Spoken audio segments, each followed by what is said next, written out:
Visit India's first underwater tunnel aquarium at VGP Marine Kingdom, Chennai. 12ஆம் வகுப்பு பயிலும் மாணவர்கள் இன்று முதல் ஹால் டிக்கெட்டுகளை பதிவிறக்கம் செய்து கொள்ளலாம் என பள்ளி கல்வித்துறை அறிவித்துள்ளது. இது குறித்த கூடுதல் விவரங்களை நமது செய்தியாளர் ரேவதியிடம் கேட்டு பெறலாம். ரேவதி வணக்கம். ஒரு மார்ச் 1ஆம் தேதி முதல் 22ஆம் தேதி வரை 12ஆம் வகுப்பு மாணவர்கள் தேர்வு எழுத உள்ள நிலையில் இன்று முதல் அவர்கள் ஹால் டிக்கெட்டை பதிவிறக்கம் செய்து கொள்ளலாம் என பள்ளி கல்வித்துறை அறிவிப்பு வெளியிட்டிருக்கிறது. எந்த இணையதளத்தில் அவர்கள் ஹால் டிக்கெட்டை பதிவிறக்கம் செய்து கொள்ளலாம்? இது தொடர்பான விவரங்கள் ரேவதி. வணக்கம் பிரகாஷ்.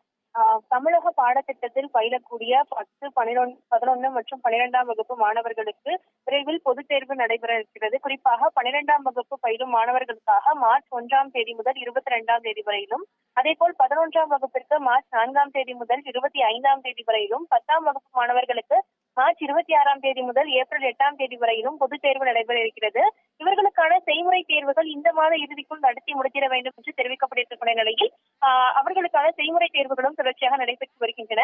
இதனிடையில் 12ஆம் வகுப்பு பொதுத் தேர்வு எழுதக்கூடிய மாணவர்களுக்கு ஹால் டிக்கெட்டுகளை பள்ளி தலைமை ஆசிரியர்கள் இன்று பிற்பகல் முதல் www.dge.tn.gov.in என்ற இணையதள பக்கத்தில் யூசர் ஐடி பாஸ்வேர்ட் கொண்டு அதனை பதிவிறக்கம் செய்து கொள்ளலாம் என்று தெரிவிக்கப்பட்டிருக்கிறது. அதே போல 11 மற்றும் 12ஆம் வகுப்பு பொதுத் தேர்வினை தனித் தேர்வுகளாக எழுத உள்ளவர்களும் இந்த ஹால் டிக்கெட்டை பதிவிறக்கம் செய்து கொள்ளலாம் என்று தெரிவிக்கப்பட்டிருக்கிறது. அவர்களுக்கு நேற்றைய தினம் பிற்பகல் முதலாகவே இந்த வசதியானதும் செய்து கொடுக்கப்பட்டிருக்கிறது. தொடர்ந்து 11 மற்றும் 12ஆம் வகுப்பு பொதுத் தேர்வு எழுதியிருக்கக்கூடிய தனித் தேர்வுகள் 2 தேர்வுக்கும் சேர்த்தே நுழைவுச் சீட்டுகளை பதிவிறக்கம் செய்து கொள்ளலாம் என்றும் தெரிவிக்கப்பட்டிருக்கிறது.